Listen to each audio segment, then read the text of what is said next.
সম্মানিত সভাপতি মহোদয়, শ্রদ্ধা সর্বজন শ্রদ্ধেয় বীর মুক্তিযোদ্ধা শামসুল আলোচনা ভাই, সাংবাদিকবৃন্দ, অতিথিবৃন্দ এবং আমি যাদের সারির মানুষ, আমার স্নেহ শ্রদ্ধাভাজন সহবাহীবৃন্দ, আসসালামু আলাইকুম।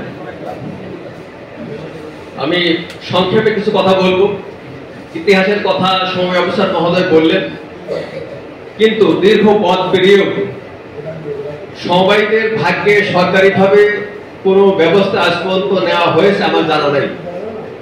আমরা স্ব উদ্যোগে দেশের সমবায় প্রতিষ্ঠানগুলো স্ব উদ্যোগে যে যেভাবে পারে সেভাবে তাদের ভাগ্য উন্নয়নের চেষ্টা চালিয়ে যাচ্ছে।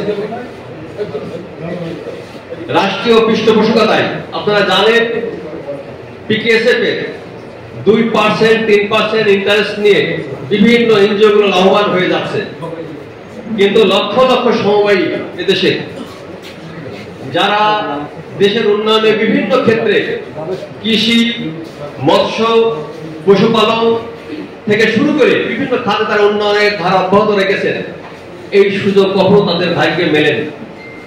তারপরও থেমে নেই, সমবায়ের অগ্রযাত্রা কিন্তু থেমে নেই। তারা নিজেদের চেষ্টায় যার যার অবস্থান থেকে তারা চেষ্টা চালিয়ে যাচ্ছে। আমরা ক্ষুদ্র পরিসরে আমাদের কথাটাই বলি, আমরা আনন্দিত যে এবছর জানেন এবছর উপজেলাতে সাধারণ সমিতির মধ্যে আমরা প্রথম হয়েছি এবং জেলা পর্যায়ে একটা শুভ সংবাদ, মেহেরপুর জেলায় আমাদের সমিতি এবার প্রথম স্থান অধিকার করেছে। সেখানেও আমাদের ইনভাইট আছে, আমি বক্তব্য বাড়াবো না, এখান থেকে ঘরে যাবো, আমাদেরকে কেস প্রদান করা হবে সে উদ্দেশ্যে। যা হোক, আমরা 97 সালে 20 জন সদস্য দিয়ে অল্প মূলধনে শুরু করেছিলাম।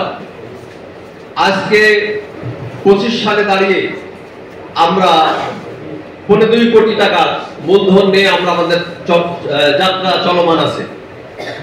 আমরা যে সমস্ত খাতে সেবা দিয়েছি, একসময় জানেন যে এই এলাকা ছিল সন্ত্রাসী এবং আন্ডারওয়ার্ল্ডের রাজনীতির এক অন্ধকারাচ্ছন্ন এলাকা।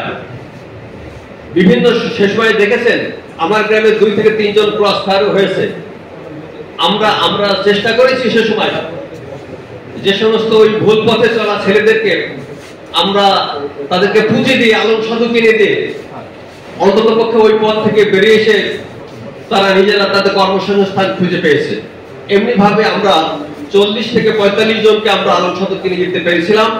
সবাই ওই লাইনে ছিল না, তো বেশিরভাগই এখন 30-35 জন তারা এখন নিজেরা মালিক হয়ে গেছে। আমরা বিদেশ প্রেরণের ক্ষেত্রে এখন 50 জনকে সহায়তা দিতে সক্ষম হয়েছি, যার মধ্যে এখনো 30 জন তাদের চলমান আছে। আমরা ছাগল পালন প্রায় 45 জনকে, বিধবা থেকে শুরু করে নানা ধরনের মহিলা স্বামী পরিত্যক্ত আছে, তাদেরকে আমরা ছোট ছোট লোন দিয়ে ছাগল কিনে তারা নিজে ছাগল চড়ে তারা অনেকেই স্বাবলম্বী হয়েছে। গরু পালনের মহড়া সারা উপজেলায় আছে, আপনি জানেন। তা আমরা আমাদের 60 জন নিয়মিত যারা সদস্য ছিল প্রতি বছর তারা গরু পালনের জন্য লোন নিয়ে থাকে।